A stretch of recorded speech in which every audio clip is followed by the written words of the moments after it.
안녕하십니까. 3월 31일 3월의 마지막 날 저녁 김경국 인사드립니다.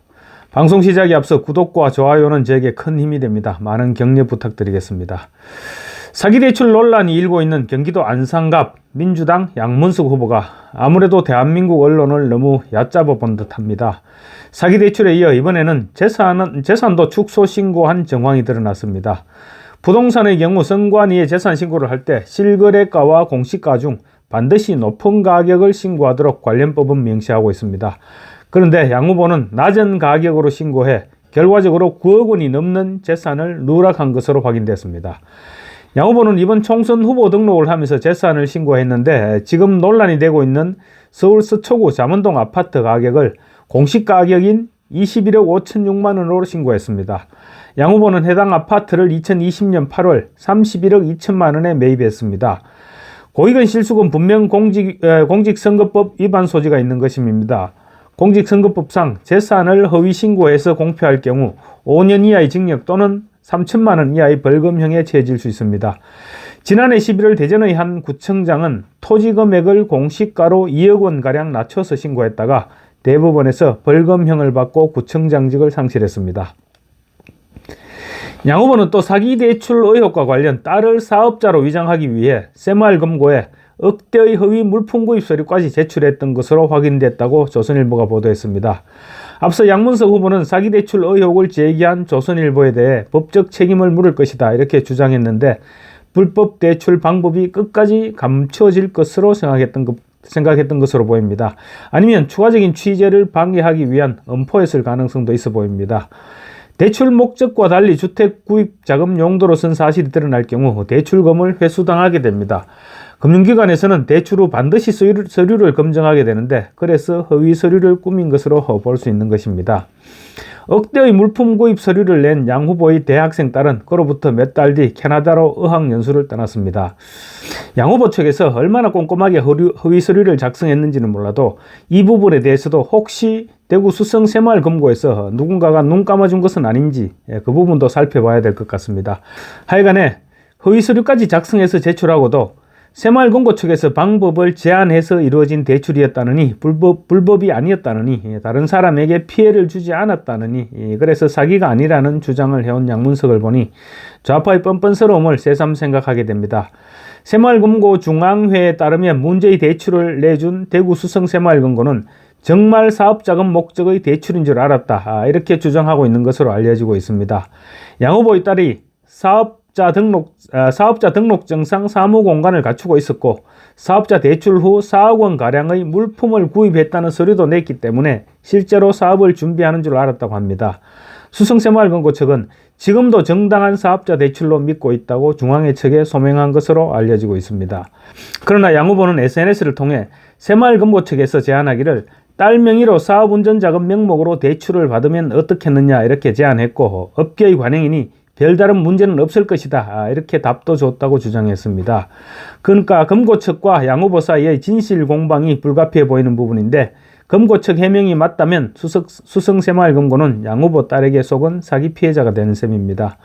양측의 진실 공방은 내일부터 진행되는 수성새마을금고 현장 조사를 통해서 밝혀질 것으로 보입니다. 양 후보의 대학생 딸이 물품 구입 대금 내역으로 제출한 금액은 4억 원대에 달하는 것으로 알려졌습니다. 사업자 대출을 받으면 3개월 안에 실제 그 자금이 사업에 쓰였다는 점을 증명해야만 대출이 회수되지 않습니다. 양 후보의 딸은 이 같은 금고의 사후 점검을 통과하기 위해서 물품 구입 서류를 허위로 제출한 것입니다.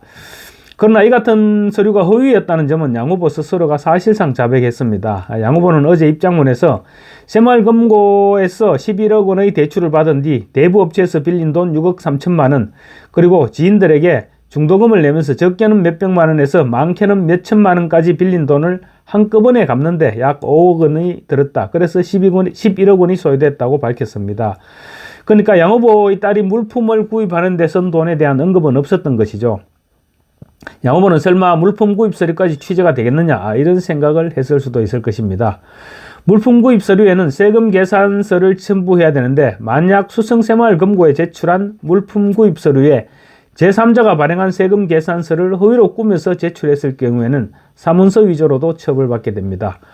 양 후보가 2022년 지방선거 때 경상남도지사의 선거에 출마했는데 그때 당시 공개한 재산 내역을 보면 양 후보의 딸은 당시 기준 시점 이전 5년간 신고한 소득세나 재산세, 종합부동산세에 대한 납부 및 체납 내역이 없었습니다. 그러니까 경제활동을 하지 않았다는 얘기죠.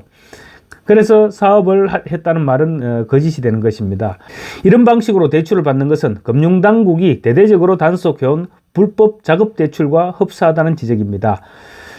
지난해 1월 금융감독원은 전형적인 작업대출 사례로 주택구입에 사용된 기존 대부업체 가계주택담보대출을 저축은행의 사업자 주담대로 상환하고 남은 금액은 사업 목적으로 사용된 것으로 보이도록 서류를 위변조하는 것을 꼽았습니다. 양 후보는 저축은행 대신 새마을금고를 통해 대출을 받았다는 차이만 있을 뿐 완벽하게 방법이 일치하고 있는 것입니다. 양 후보는 어제 입장문에서 이런 대출 유형을 사기대출로 규정하여 처벌한 적이 있는지 밝혀달라고 했는데 실제 금융당국은 이 같은 작업대출을 엄중하게 처벌하고 있는 셈입니다. 당시 금감원은 불법 작업대출을 주의하라면서 금융소비자, 그러니까 돈을 빌린 사람이죠. 금융소비자도 서류 위변조에 가담했을 경우 단순 피해자가 아닌 공범으로 처벌받을 수 있으며 금융질서문란자로 등록돼 예금계좌 개설 등 금융거래에 제한을 받거나 취업 시 불이익을 받을 수 있다고 경고한 바 있습니다. 이 같은 경고에 따르면 양문석 후보는 앞으로 금융거래도 힘들어질 뿐만 아니라 양문석 후보의 딸 역시 취업에까지 불이익을 받을 수 있을 것입니다. 이와 함께 양 후보의 딸이 받은 11억 원의 사업자 대출은 이자만 갚는 만기 일시 상환 방식인 것으로 확인됐습니다. 당시 정부의 12.16 부동산 정책으로 15억 원이 넘는 초고가 아파트에 대한 주택담보대출을 위한 담보대출 규제를 우회한 꼼수로 볼 수 있는 것입니다. 당시 금융당국은 가계부채 억제를 위해서 가계주택담보대출은 원리금 분할 상환을 의무화하고 있었기 때문입니다. 원금과 이자를 함께 갚아야 하면 매월 상환 부담이 엄청나게 커질 수밖에 없겠죠. 그런데 양 후보가 주택 구입에 사용한 새마을금고의 사업자 대출 형식은 가계대출이 아닌 관계로 이런 규제를 받지 않았습니다. 그래서 이자만 내는 만기 일시 상환 방식을 선택할 수 있었던 것입니다. 한국은행 통계에 따르면 양 후보의 딸이 사업자 대출을 받은 2021년 4월 새마을금고 신규 대출 평균 금리는 3.85%였습니다. 새마을금고 관계자는 실제 양 후보 딸이 적용받은 금리도 아마 여기서 큰 차이가 없을 것이다 이렇게 얘기했습니다. 만약 일반 주택 대출처럼 11억 대출금에 연 3.85% 금리로 원리금 균등 분할 상환 방식이 적용됐다면 매달 약 2018만 원을 갚아야 하지만 대출 기간이 평균 최장인 5년을 가정했을 때입니다. 매월 약 2018만 원을 갚아야 하지만 만기 일시 상환 방식은 월 352만 원의 이자만 부담하면 됩니다. 양 후보가 31억 원에 산 잠원동 신반포 4차 아파트는 그 사이 가격이 크게 올라서 동일평형 42평형입니다. 동일평형이 현재 최고 43억 원을 호가하고 있습니다. 가만히 앉아서 불법 대출로 12억 원을 챙긴 것입니다. 양 후보가 대출했을 당시에는 문재인 정부의 강도 높은 부동산 규제로 많은 사람들이 빚을 내서 강남집을 사는 것을 포기했던 시기였습니다. 그런데도 양 후보는 강남 입성을 위해서 사업자 대출이라는 편법까지 동원해서 아파트를 구입했고 지금 안산으로 출마해서 안산이 지저분한 동네니 어떠니 하고 지금 떠들고 다니고 있죠. 양문석 후보 역시 김의겸 의원이 청와대 대변인 시절 관사로 옮겨 살면서까지 돈을 긁어 모아서 흑석동 건물에 투기를 했다가 흑석 김의겸으로 불리는데 양 후보 역시 잠원 양문석 내지 새마을 양문석으로 불려야 할 것 같습니다. 사기 대출을 둘러싸고도 공방이 이어지고 있습니다. 양 후보는 편법까지는 인정하면서도 다른 사람에게 피해를 주지 않았으니 사기는 아니라고 지금 주장하고 있습니다. 양 후보는 SNS를 통해 당시 파격적인 대출 영업을 하던 새마을금고를 소개받았고 그곳에 문의한 결과 딸 명의의 사업 운전자 자금 명목으로 대출을 받은 것이다. 우리 가족의 대출로 사기를 당한 피해자가 있느냐? 아니면 우리 가족이 의도적으로 새마을금고를 속였나? 이렇게 되물었습니다. 그렇지만 상식적으로 보더라도 양 후보가 11억 원의 자금을 허위 서류로 빌렸으면 금융기관이란 게 분명 대출 총액이 있었을 것입니다. 그렇다면 정말 누군가 사업 자금이 필요했던 사람은 빌리지 못했을 것이고 그 사람이 피해를 입었을 것이란 추측을 하기는 어렵지 않아 보입니다. 실제로 과거 대법원도 비슷한 사례를 사기죄로 판단하고 징역 3년의 원심을 확정 판결한 판례도 있습니다. 금융감독원은 사업 목적으로 사용할 의도 없이 사업자 대출을 받아 주택 구입에 서는 행태를 불법으로 규정하기도 했습니다. 엘리트 검사 출신인 국민의힘 한동훈 비상대책위원장은 양 후보가 대출한 자금은 사업자금이었다. 사업자들, 상공인들이 써야 할 돈이다. 그게 다 걸렸는데 이분은 우리 가족이 피해를 준 사람이 없다. 그러니 사기가 아니다고 주장하고 있다. 피해는 국민이 본 것이고 그 돈 못 받아간 소상공인들이 피해자다. 못 받을 대출을 가짜 서류로 받아 만들었다면 그게 사기 대출이다. 이렇게 지적했습니다.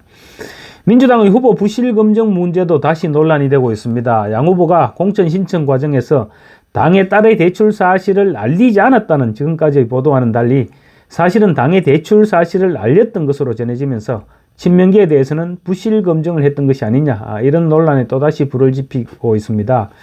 동아일보에 따르면 양 후보는 당 공천관리위원회와 중앙선거관리위원회에 동일한 재산자료를 제출했습니다. 재산자료상에는 대학생인 자녀가 예금 150만 원을 보유한 상태에서 11억 원의 빚을 지고 있다는 점이 기재된 것으로 알려졌습니다. 현금 재산이 150만 원인 대학생이 11억 원의 대출을 받았다는 것은 누가 봐도 미심쩍은 정황입니다. 그런데 만약에 이게 문제가 되지 않았다면 걸러내지 못했던 게 아니라 안 했던 것으로 볼 수밖에 없을 것이죠. 비명횡사 친명횡재라는 공천잡음 속에 본선행 티켓을 따낸 친명계 후보들을 중심으로 지금 뒤늦게 부동산 문제가 계속 터지고 있습니다. 그래서 당내에서는 부실 검증 탓이란 비판이 점차 거세지고 있습니다. 장남에게 30억 원 건물을 증여한 경기도 화성을의 공영훈 후보에 이어 이 대표의 재산 전반을 총괄하는 대장동 변호사인 광주서을의 찐명 양부남 후보도 서울 한남동 재개발 지역 단독주택을 두 아들에게 현시세 30억 원대의 단독주택을 증여한 뒤에 증여세까지 대납해줬다. 이른바 아빠 찬스 의혹이 제기되면서 부실 공천 논란이 이어질 전망입니다. 이처럼 친명 후보들에 대한 의혹은 하루가 멀다 하고 터져나오고 있지만 비상징계권을 가진 이재명 대표는 여전히 모로세로 일관하고 있습니다. 일단 개별 후보 차원의 문제로 깎아내리면서 며칠만 더 버티자, 이런 생각인 것으로 보입니다. 그렇지만 민주당 내에서조차 우려의 목소리가 터져나오고 있습니다. 수도권 지역에 출마한 의원은 양문석 때문에 수도권 열석 날아간다는 말까지 나온다. 공천 때부터 막말로 시끄러웠지 않느냐. 당에 도움이 전혀 되지 않는 후보다라고 비판했습니다. 또 다른 의원은 저런 사람과 어떻게 의정활동을 같이 할 수 있을지 걱정이 된다라고도 말했습니다. 부동산 문제 때문에 망한 민주당 정권인데 또 부동산 문제가 터져나오면 국민의힘 입장에서야 땡큐라고도 할 수 있습니다. 그렇지만 민주당과 이재명 대표가 과연 국민을 얼마나 무시했으면 저 정도 성품의 인물이 국회의원 배지를 달겠다고 나서고 또 이를 묵인했을까 하는 생각을 지울 수가 없습니다. 투표해야 심판을 할 수 있습니다. 감사합니다.